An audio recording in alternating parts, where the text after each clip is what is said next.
Bonjour, je viens vous présenter quelques pistes pour apprendre à vous détendre, à décompresser en tant que parent confiné. Alors pour commencer, c'est important de prendre en compte que la pression est là, que la situation de crise est un facteur de stress, un stress lié à la crainte pour nos proches, pour nous-mêmes, une crainte aussi liée à notre travail, liée à la situation économique. Et puis aussi une crainte liée au fait que peut-être l'école ne reprendra jamais et toutes ces questions qui font qu'on se retrouve avec nos enfants au quotidien, dans un H24, 7 jours sur 7, avec en plus des obligations que l'on doit remplir, aussi bien professionnelles que des obligations de vie du quotidien. Comment s'en sortir, comment je vais faire, combien de temps ça va durer, comment est-ce que ça va se terminer tout ça. Voilà, autant de questions qui font que nous avons au fond de nous, ou bien de façon très claire et extériorisée, de la tension. Donc le premier moyen de lâcher cette tension, c'est d'en prendre conscience et de dire que c'est OK qu'elle soit là, de ne pas lutter contre elle. C'est normal de ne pas forcément très bien vivre cette situation. Le deuxième moyen, c'est d'aller voir les autres facteurs qui peuvent créer de la tension et de voir comment est-ce que vous pouvez agir dessus.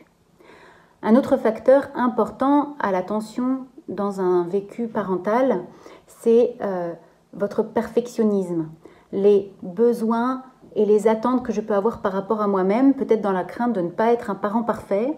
Il est important aujourd'hui, étant donné le contexte, de lâcher un petit peu de lest là-dessus. Quelque chose qui est très important pour la détente personnelle et familiale et parentale, de favoriser les moments de chaleur entre vous, avec vos enfants.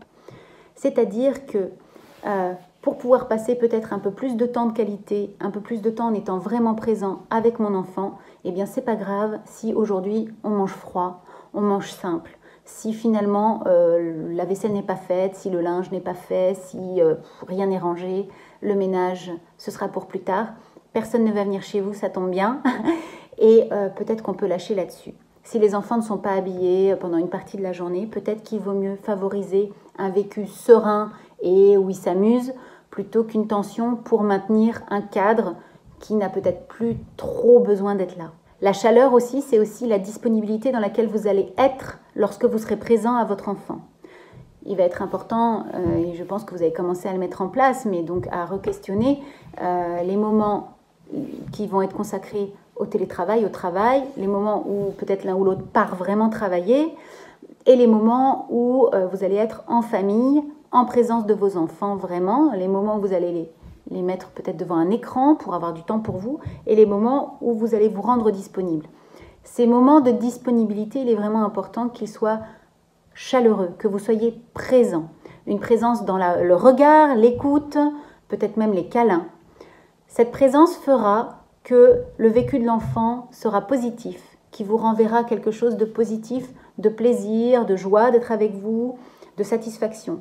À l'inverse, si vous êtes en train de regarder votre téléphone pendant le moment où vous jouez avec lui, ou si voilà, vous essayez de terminer quelque chose sur votre ordinateur dans la cuisine, mais que vous ne venez pas vraiment, l'enfant va pouvoir vivre une frustration, chercher à attirer votre attention par des cris, par une excitation, par de la tristesse, qui vont peut-être chez vous susciter une réaction d'énervement, ça va peut-être vous fâcher, vous allez peut-être devoir le gronder, et on va entrer du coup dans un cercle vicieux, négatif, qui va rajouter de la tension à la tension qui est déjà là.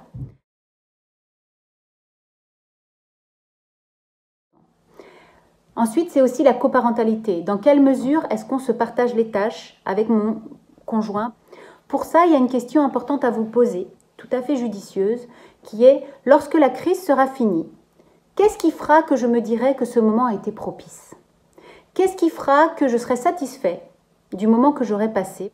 Cette question est primordiale parce que c'est ça qui va vous permettre d'établir vos priorités et de les faire valoir à votre conjoint pour pouvoir établir un juste partage des tâches entre vous. Est-ce que cette crise aura été bénéfique pour moi si je suis allée au bout d'un projet professionnel important? Si j'ai été vraiment très présente dans mon entreprise, que j'ai beaucoup travaillé? Est-ce que ce moment de confinement aura été propice si on a vraiment passé des bons moments de qualité en famille, si j'ai été présent pour les enfants. Alors là, je pourrais me dire, oui, si on a passé des bons moments. Est-ce que c'est plutôt le fait d'avoir bien fait travailler les enfants, de les avoir maintenus dans un rythme, les avoir fait avancer dans leurs apprentissages, qu'ils soient allés au bout d'un programme? Voilà, est-ce que le travail scolaire est pour vous quelque chose de très important? Est-ce que c'est d'avoir pu prendre du temps pour vous, d'avoir pu enfin souffler, vous reposer? Alors après coup, vous pourrez vous dire, oui, ça a été propice parce que là, j'ai pris un bon temps de recul. Enfin, j'ai dormi, j'ai rangé, j'ai pris soin de moi, j'ai fait du sport, voilà. Voyez-vous quels sont les critères qui sont vos critères prioritaires. Et parlez-en avec votre conjoint pour que vous puissiez établir votre rythme de présence auprès des enfants et de présence pour autre chose, soit pour votre travail et ou pour des moments tous les deux et ou pour des moments pour vous tout seul. Et que ce rythme puisse se mettre en place de façon accordée. Cela favorisera la bonne entente dans le couple parental. Enfin, c'est aussi le moment de vraiment prendre soin de vos émotions, de développer votre intelligence émotionnelle pour aussi accueillir celle de vos enfants. Comment est-ce que je peux développer aussi ma capacité à prendre soin de moi, de mes émotions? C'est en prenant le temps d'accueillir ce qui est en moi et de faire des pauses. Faire des pauses, c'est accueillir l'instant tel qu'il est sans chercher à être efficace, sans chercher à avoir finalement aucun résultat, mais juste à être là. Et là, je vais vous proposer une petite pratique pour développer cette capacité de présence à vous-même, pour peut-être lâcher un peu et du coup mieux accueillir ce que vous êtes en train de vivre. Je vais vous proposer d'accueillir tranquillement vos points d'appui, c'est-à-dire de voir comment est-ce que vous êtes installé, est-ce que vous êtes confortable ou pas, et de vous mettre dans une présence aux sensations que vous sentez au niveau de vos pieds sur le sol. Voilà, la présence du sol sous vos pieds. Sensations que vous percevez au niveau de votre assise. Voilà, les fesses sur la chaise, l'arrière des cuisses. Voilà. Aux sensations de tout votre corps tel qu'il est au niveau de votre dos, de votre colonne vertébrale jusqu'au sommet de votre tête. Voilà, accueillez votre verticalité. Très bien, vous pouvez fermer les yeux si vous le souhaitez, même je vous invite à le faire. Et accueillez un court instant l'inspire et l'expire. Sentez-vous respirer. En accueillant le bruit que ça fait et le mouvement que ça fait dans votre cage thoracique, votre ventre.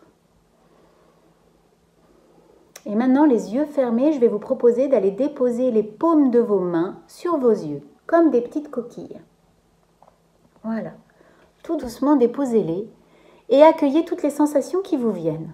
Du contact de vos mains sur votre visage, du toucher de votre visage dans les mains, la chaleur, le froid, la température, la texture, ce qui se passe aussi dans vos yeux. Et puis tranquillement, quand vous le déciderez, vous retirerez vos mains de votre visage et vous accueillerez toutes les sensations qui viennent à vous. Tranquillement, faites-le et sentez ce qui se passe sur votre visage quand vos mains s'en vont, ce qui se passe dans vos mains. Voilà, et accueillez ce qui vous reste maintenant de ce que vous avez senti. Laissez revenir. Qu'est-ce que vous avez senti lorsque vous aviez vos mains sur le visage? Le souvenir, ce qui vous en reste. Et comment c'était quand vous les avez retirés? Voilà. Accueillez comment vous vous sentez là maintenant. Est-ce que vous avez plein de pensées? Est-ce que c'est calme? Prenez conscience de l'état dans lequel vous êtes.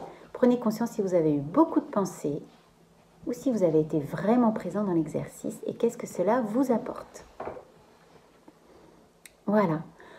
Si ça vous a fait du bien, n'hésitez pas à faire des petites pauses comme celle-ci de temps en temps pour vous ressourcer de façon physique.